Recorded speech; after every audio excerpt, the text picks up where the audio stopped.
Hello friends, welcome to చందమామ కథలు by RK.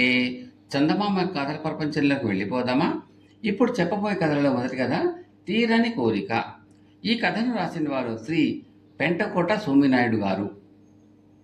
Dharmapuri అనే గ్రామంలో సోమసుందరం అనే గృహస్థు ఉండేవాడు. అతడికి ఈ గ్రామంలో ఒక కిరాణా కొట్టు ఉన్నది. దైవభక్తి, పేద సాధల పట్ల ఆదరణ కలవాడు.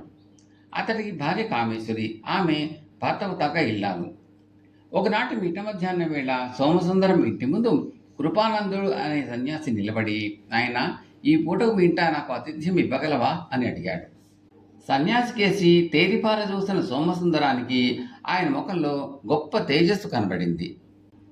వెంటనే అతడు సన్యాసిని ఇంట్లోకి తీసుకుని పోయి మంచి భోజనం పెట్టాడు. భోజనం అయ్యాక సన్యాసి సోమసుందరంతో, నాయన, నీ ఆతిథ్యం నాకు చాలా సంతోషాన్ని కలిగించింది. నీకు తీరని కోరిక ఏదైనా ఉంటే చెప్పు, ఆ కోరికే తీర్చడానికి ప్రయత్నిస్తాను అన్నాడు. సోమసుందరం వెంటనే ఏదో చెప్పబోయేసరికి సన్యాసి అతన్ని వారించి, ఆ కోరిక ఏదో నిదానంగా ఆలోచించి మరీ చెప్పు. తీరని కోరిక అంటే అది నీ ప్రయత్నం వల్ల సాధ్యపడనిదై ఉండాలి అన్నాడు. సోమసుందరం కొంచెం సేపు బాగా ఆలోచించి, స్వామి, ఎంతో కాలంగా కష్టపడి పనిచేస్తున్నా వ్యాపారంలో నాకు ఎదుగు బొదుగు లేదు. ఒక రకమైన దారిద్ర్య బాధ నన్ను వదలటం లేదు. నన్ను ఆ దరిద్ర బాధ నుంచి విముక్తుని చేయండి, అదే నా తీరని కోరిక అన్నాడు వినయంగా. సరే, నీ దారిద్ర్య బాధ నేటితో తీరిపోతుంది. అదే నీ తీరని కోరికగా భావించి నేను వెళుతున్నాను. మళ్ళీ 10 సంవత్సరాల తర్వాత ఇటుగా వస్తాను అని సన్యాసి వెళ్ళిపోయాడు. ఆ రోజు నుంచి సోమసుందరం వ్యాపారం బాగా అభివృద్ధి చెందింది. అతడు పట్టిందల్లా బంగారం కాసాగింది. 10 సంవత్సరాలు గడిచాయి. సన్యాసి సోమసుందరాన్ని చూడవచ్చాడు. సోమసుందరం ఆయనకు ఘనంగా స్వాగత సత్కారాలు చేసి షడ్రసోపేతమైన భోజనం పెట్టాడు. ఆ తర్వాత సన్యాసి సోమసుందరంతో, నాయన, నేను ఇంటికి వచ్చి 10 సంవత్సరాలైంది. ఇప్పటికీ నీకు తీరని కోరిక ఏదైనా ఉంటే చెప్పు, తీరుస్తాను. కానీ ఇక్కడ ఒక ముఖ్య విషయం మర్చిపోవద్దు. ఒక మనిషికి కేవలం ఒక్కసారి మాత్రమే కోరిక తీర్చగల శక్తి నాకున్నది. అందువల్ల నీవిప్పుడు కోరే కోరికను తీర్చాలి అంటే గతంలోనే తీర్చిన కోరిక ఫలితం కొరగానే అవుతుంది. బాగా ఆలోచించు మరీ అడుగు అన్నాడు. స్వామి, ఎంత ధనం ఉండి ఏ ప్రయోజనం? సంతానం అనేది లేకపోయాక. అందువల్ల నేను ధనాన్ని వదులుకోవటానికి సిద్ధంగా ఉన్నాను. నాకు సంతాన ప్రాప్తి కలిగించండి అన్నాడు సోమసుందరం. ఆ మాటలకు సన్యాసి చిన్నగా నవ్వి, చూడు నాయన, నువ్వు ఎంతో కాలంగా వ్యాపారం చేస్తున్న అనుభవశాలివి గనుక దానిలోని మెలకువలు బాగా తెలిసిన వాడివే ఉండాలి. ఆ కారణంగా ధన సంపాదనకు మరెవరు సాయము నీకు అవసరం లేదు. ఎవడైనా అనాథ బాలుని తెచ్చి పెంచుకుంటే నీకు సంతానం లేదు అన్న బాధ తప్పుతుంది. కాబట్టి ఆ 2 కోరికలను నువ్వే సాధించుకోగలవు. ఆ సంగతి గుర్తుంచుకో అన్నాడు. సోమసుందరం కొద్దిసేపు మౌనంగా ఉండిపోయి తర్వాత, స్వామి, నా మీద దయతలిచి మీరే సెలవివ్వండి, నేను ఎలాంటి కోరిక కోరాలో అన్నాడు నెమ్మదిగా. ఎలాంటి కోరిక వల్ల నీకు జీవితం సంతృప్తికరంగా సాగిపోతుందో అలాంటి కోరిక కోరు అని సలహా ఇచ్చాడు సన్యాసి. ఈ సలహా వింటూనే సోమసుందరానికి తన అసంతృప్తికి కారణం అర్థమైంది. తన కోరిక ఒకటి నెరవేరగానే మనసులో మరొక కోరిక చోటు చేసుకుంటున్నది. దానితో పాటు జీవితం పట్ల అసంతృప్తి ఏర్పడుతున్నది. సోమసుందరం ఎంతో వినయంగా, స్వామి, ఇప్పటికీ నా కళ్ళు తెరుచుకున్నాయి. నాకు జీవితంలో తృప్తిని ప్రసాదించండి, అది చాలు. అప్పుడు నాకు ఇంకా ఏదో కావాలి, సాధించాలి అనే కోరిక ఉండదు అన్నాడు.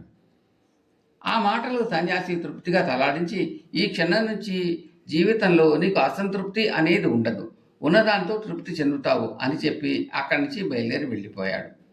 సోమసుందరం పరమానందంతో ఆయన కనుమరుగయ్యే వరకు తృప్తి నిండిన కళతో అలాగే చూస్తూ నిలబడిపోయాడు. కథ సమాప్తం. తరువాత కథ పట్నం గాలి. ఈ కథను రాసిన వారు శ్రీ కలువుకలను సదానంద గారు. తిమ్మయ్య బాగా జరుగుబాటు ఉన్నవాడు. అతడికి పంట పొలాలతో పాటు కొబ్బరి, మామిడి మొదలైన తోటలు కూడా ఉన్నాయి. తిమ్మయ్య మేనల్లుడు కేశవులు 10 ఏళ్ల వయసులోని తల్లిదండ్రులు ఇద్దరిని పోగొట్టుకుని తిమ్మయ్య ఆదరణలో పెరుగుతూ వచ్చాడు. వారం వారం కూరగాయలు, ఆకుకూరలు, పళ్ళు ఎడ్ల బండిలో వేసుకుని సంతకు తీసుకెళ్లి అమ్ముతూ కేశవుడిని కూడా వెంట తీసుకెళ్లేవాడు తిమ్మయ్య. బండిలో ఉన్న కేశవుడు ఏ పండు కాయో నోట్లో వేసుకుంటే తిమ్మయ్య ఏమీ అనేవాడు కాదు. పైపెచ్చు ఇంకా 2 తిను అనేవాడు. కానీ పట్నం పొలిమేర చేరుకున్నాక సంతలోనూ అతని ధోరణి పూర్తిగా మారిపోయేది. పనికిరాని పిందెను ముట్టుకున్న కసురుకుని దాన్ని అమ్మితే 4 పైసలైనా వస్తుంది కదా, తింటే ఏమొస్తుంది అనేవాడు. మళ్ళీ తిరుగు ప్రయాణంలో పట్నం పొలిమేర దాటగానే మామూలు మనిషి అయ్యేవాడు. కేశవుడు పెద్దవాడైనాక తిమ్మయ్య తన కూతురు లక్ష్మిని వాడికిచ్చి పెళ్లి చేసి, ఒరే కేశవ, నిన్నొక ఇంటివాణ్ణి చేశాను. ఇక నీకు పిల్లా జల్లా పుట్టుకొస్తారు. వాళ్ళ కోసం నువ్వు దండిగా డబ్బు సంపాదించాలి కదా.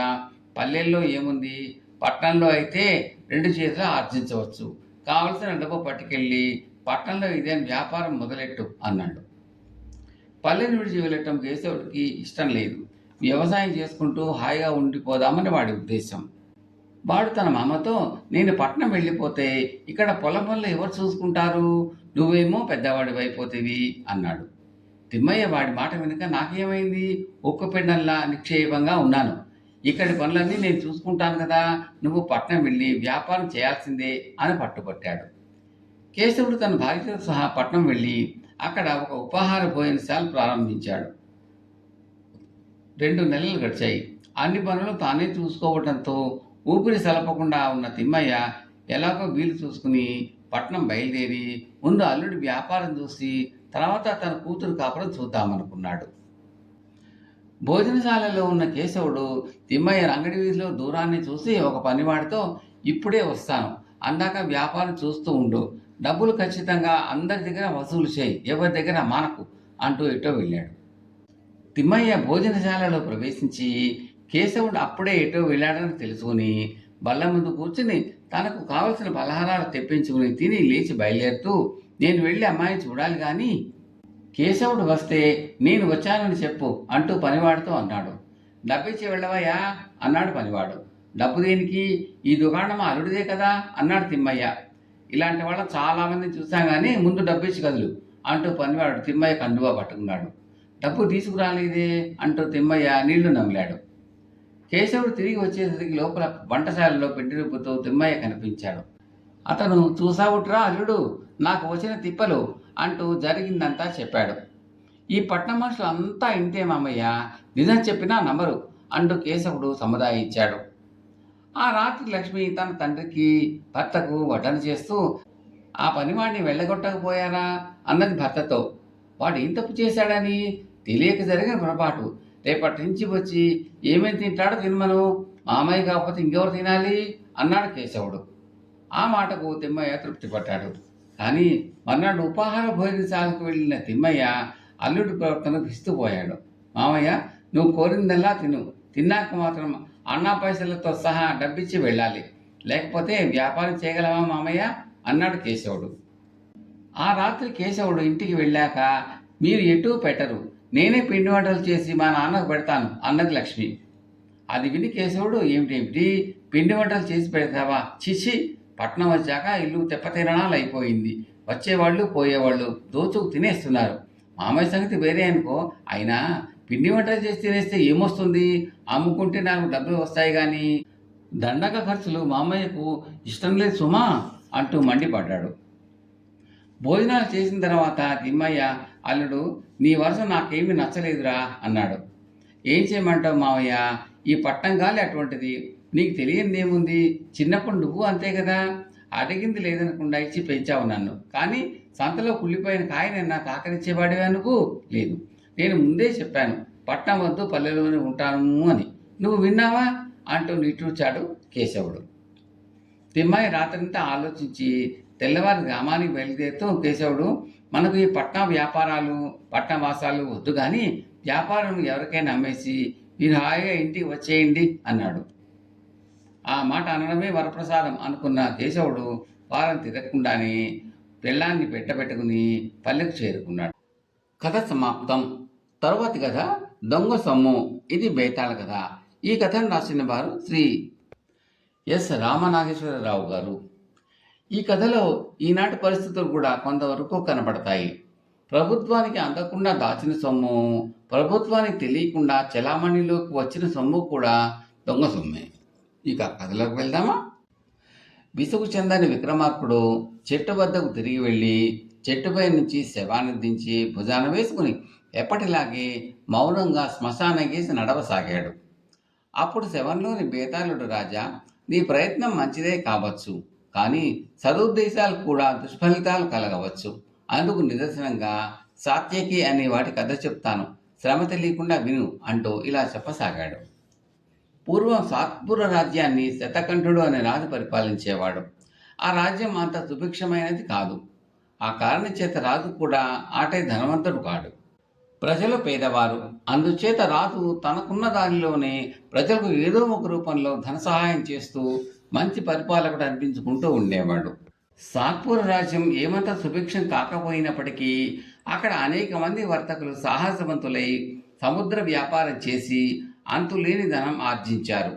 అయితే వారు తాము సంపాదించుకొచ్చిన బంగారాన్ని రాజు కళ్ళపడకుండా రహస్యంగా దాస్తూ వచ్చారు. అందుచేత వర్తకులు సంపాదించే కోట్లాది ధనం రాజుగారికి అందలేదు. దానితో దేశ దారిద్ర్యం తీరే అవకాశం కూడా లేకపోయింది. వర్తకులు చేసే ఈ దుర్మార్గం కర్ణాకర్ణిగా రాజుగారికి తెలియవచ్చింది. వర్తకులందరూ తమ ఆస్తి వివరాలన్నిటినీ తనకు తెలియచేయాలని, అంతకుమించి ఎవరొద్దనైనా ఉంటే తాను జప్తు చేస్తానని రాజు ప్రకటన చేశాడు. వర్తకులందరూ తమ ఆస్తి వివరాలను రాజుగారికి తెలిపారు. అనేక సంవత్సరాలుగా వారి ఆస్తులలో చెప్పుకోదగ్గ ఎదుగు పొదుగు లేదు. మీరంతా సముద్ర వ్యాపారాలు సాగిస్తున్నారు కదా, లాభాలేమీ రావటం లేదా అని రాజు వారిని అడిగాడు. మహారాజా, లాభాలు వచ్చే మాట నిజమే, కానీ అవి దక్కవు. పడవలు మునిగిపోతాయి, సముద్రపు దొంగలు సరుకు దోచేస్తారు, కళాసులు తిరగబడతారు. ఒక్కొక్కసారి సరుకు నష్టానికి అమ్ముకోవలసి వస్తుంది. మా కష్టాలు ఎవరితో చెప్పుకోము అన్నారు వర్తకులు. వాళ్ళు అబద్ధం ఆడుతున్నారని రాజు తెలుసు, కానీ వాళ్ళు రహస్యంగా రాసిన బంగారాన్ని పట్టుకోవటానికి రాజు చేసిన ప్రయత్నాలన్నీ విఫలమయ్యాయి. రాజుగారి వేగుల వాళ్ళు ఆ బంగారం ఆచూకీ తీయలేకపోయారు. సాత్పుర దేశంలోనే సాత్యకి అనే మనిషి ఉండేవాడు. అతను సామాన్యమైన వ్యక్తే, కానీ అపారమైన తెలివితేటలు గలవాడు. వర్తకులు బంగారం దాచటము, దాన్ని ఆచూకీ తెలుసుకోవాలని ప్రయత్నించి రాజుగారు విఫలుడు కావటము అతను చూస్తూనే ఉన్నాడు. రాజుగారికి అనిపించినట్టే సాత్యకి కూడా వర్తకుల సౌభాగ్యం ప్రజలకు లాభించాలి అని అనిపించింది. అందుచేత సాత్యకి చిల్లర వ్యాపారస్తుడని నటిస్తూ వర్తకులకు జీతము భత్యము లేని సేవలు చేసి పెడుతూ వారి అభిమానాన్ని సంపాదించాడు. ఆ తర్వాత వారి రహస్యాలు పసిగట్టడము, వారు తమలో తాము మాట్లాడుకునేటప్పుడు ఉపయోగించే సంకేతాలు అర్థం చేసుకోవడము అతనికి ఏమంత కష్టం కాలేదు. అటు తర్వాత సాత్యకి ఒక్కొక్క వర్తకుడి నిధిని కొల్లగొట్టసాగాడు. వర్తకులు ఎంతో తెలివిగా ఎక్కడెక్కడో పాతిపెట్టి ఉంచిన బంగారం మాయం అవుతూ వచ్చింది. దొంగ ఎవరో తెలియలేదు. ఆ బంగారం రాజుగారికి తెలియకుండా దాచింది కావటం చేత రాజుగారి దగ్గరకు పోయి దొంగతనాల గురించి ఫిర్యాదు చేయడానికి లేదు. సాత్యకి తాను దొంగిలించే బంగారాన్ని ఉంచుకోలేదు. దాన్ని అతను ప్రజలలో పంచిపెడుతూ వచ్చాడు. మారువేషాలు వేసుకుని పగటిపూట బంగారాన్ని పేద సాధులకు ఇచ్చేవాడు. రాత్రిపూట ఇళ్ల కిటికీలోంచి పారేసేవాడు. ఈ రహస్యం ఎంతో కాలం దాగలేదు. కటిక దరిద్రుల దగ్గర కూడా బంగారం మెసలుతూ ఉంటే ఆ రహస్యం ఎలా దాగుతుంది? బంగారం దగ్గర ఉన్న వారినందరినీ తన వద్దకు తీసుకురమ్మని రాజుగారు తన భట్లో నియోగించాడు. తమకు ఎవరో ఇచ్చినట్టుగా వారు చెప్పారు. వర్తకులు దాచిన బంగారాన్ని ఎవరో దొంగిలించి ప్రజలకు పంచుతున్నట్టుగా రాజుగారు ఊహించి ఆ పని చేస్తున్న వాళ్ళని మెచ్చుకున్నాడు. బంగారాన్ని రహస్యంగా పాతేస్తే కనుక్కోవడం కష్టం, కానీ దాన్ని ప్రజలకు పంచే వాళ్లను పట్టుకోవడం తేలిక. రాజభట్లకు సాత్యకి త్వరలోనే దొరికిపోయాడు. దొంగతనం చేసిన నేరానికి విచారణ జరిపి సాత్యకి రాజు కారాగృహవాస శిక్ష విధించాడు. అతను పట్టుబడ్డాక ప్రజలలో బంగారం పంచిన వాళ్ళు ఎవరూ లేకపోవడం చూసి బంగారాన్ని దొంగిలించిన వాడు అతడు ఒక్కడే అన్నది స్పష్టమైంది. బేతాళుడి కథ చెప్పే రాజా శతకంఠుడు సాత్యకి సన్మానం చెయ్యక దొంగగా పరిగణించి శిక్ష ఎందుకు విధించాడు? తాను కనుక్కోలేకపోయిన దొంగ బంగారాన్ని సాత్యకి బయటకు తీశాడు కదా, తాను కోరినట్టే ఆ బంగారాన్ని ప్రజలకు పంచాడు కదా. అటువంటప్పుడు రాజు దృష్టిలో సాత్యకి నేరస్తుడు కావటానికి కారణం ఏమిటి? ఈ ప్రశ్నకు సమాధానం తెలిసి కూడా చెప్పకపోయావో నీ తల పగిలిపోతుంది అన్నాడు. దానికి విక్రమార్కుడు సాత్యకి చేసిన అసలు నేరం వర్తకుల బంగారం కాజేయడం కానే కాదు. దాన్ని రాజుగారికి ఇవ్వక తానే ప్రజలకు పంచటం. ప్రజల యోగక్షేమాలు చూడవలసిన వాడు రాజు. ఆ అధికారాన్ని సాత్యకి నిర్వర్తించరాదు. అదీ కాక వర్తకులను తనకు అనుకూలంగా చేసుకోవటం రాజుకు ఎంతైనా అవసరం. తమ బంగారాన్ని అపహరించిన వాడిని శిక్షించినందుకు వర్తకులు రాజుకు సుముఖులవుతారు. పూర్వం వాళ్ళు రాజుకు వ్యతిరేకులుగా ఉండి తమ బంగారాన్ని దాచుకున్నారు. బంగారాన్ని ప్రజల్లో పంచటం కన్నా బంగారాన్ని సంపాదించటం దేశానికి ఎక్కువ మేలు. సాత్యకి ఉన్న బంగారాన్ని మాత్రమే పంచగలడు. వర్తకులు నిత్యము బంగారాన్ని సంపాదిస్తూనే ఉంటారు.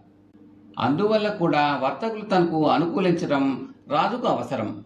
ఇప్పటికే కొందరు వర్తకులకు సాత్విక ధర్మం అంటూ బుద్ధి వచ్చింది.